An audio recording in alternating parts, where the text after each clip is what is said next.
blimey, I tell you something, it was a really, really good performance from them, wasn't it, Dave? And Harry Kane in particular was just amazing. Yeah, and a performance that kind of came from nowhere, really. And obviously, the last few weeks, I think probably a lot of Tottenham fans were, dreading this fixture. And yeah, it was obviously a big surprise. Did you see much of the attacking intent from Spurs then? Because they were countering really, really well, weren't they? They were kind of playing against this really high press from City and hitting them on the break so many times. I didn't see that coming. We haven't really seen Spurs do that much this season, so why now?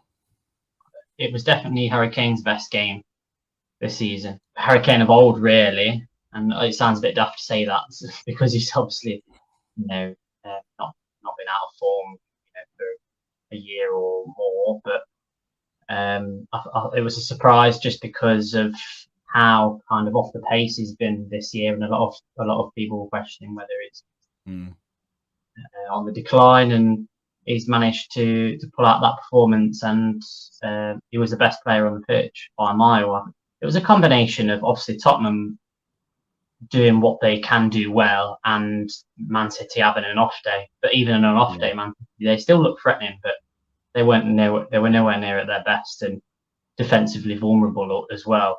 I feel as though even in the last couple of years, City have won the league.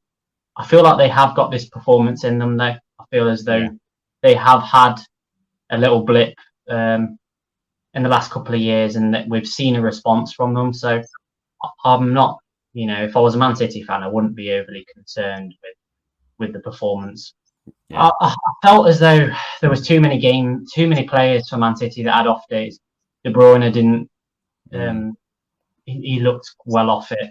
A lot of misplaced passes as well, which obviously wouldn't associate with a Man City team.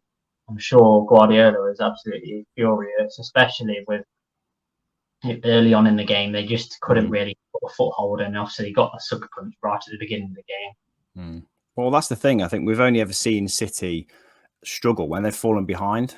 There's almost like a question mark about how they can adapt to being in that position, because it doesn't happen very often, does it?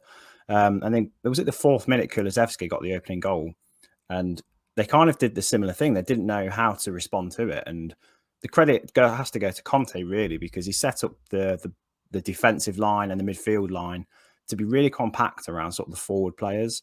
And obviously, Man City normally cut in from sort of wide areas, don't they, and trying to sort of work their way into the box. They couldn't do that at all because the space was so limited in those areas. So you could see what Conte was trying to do. And not only that, but the defence for Man City was sort of really high up. They were on the halfway line still. So whenever there was an opportunity to break, Harry Kane was ready to receive the ball, hold up the play, turn and play through Son usually.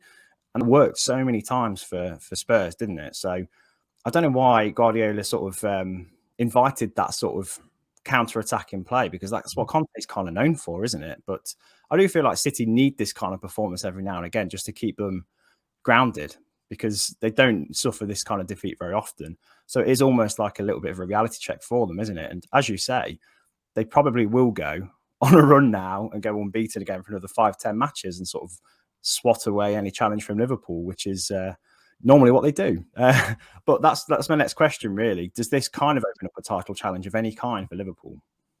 Oh, yeah. It makes it interesting again. There's going to be a few interesting games that come up, obviously. City have still got to play a few of the bigger teams. Obviously, the Manchester derby, which is coming up shortly as well, and that being an interesting one.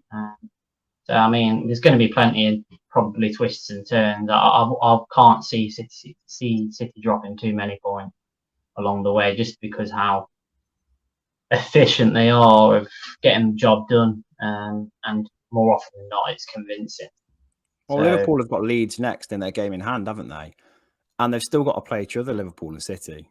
So, credit to Liverpool. We said in January they'd really sort of struggle to keep pace without their key players at the Africa Cup of Nations. And they have. They've more than kept pace. They've actually gone on, I think it's a 5-game unbeaten run now. So that's a good response to sort of being that far behind in the title race. And the only way City are going to drop points, maybe potentially, is against Liverpool themselves, surely.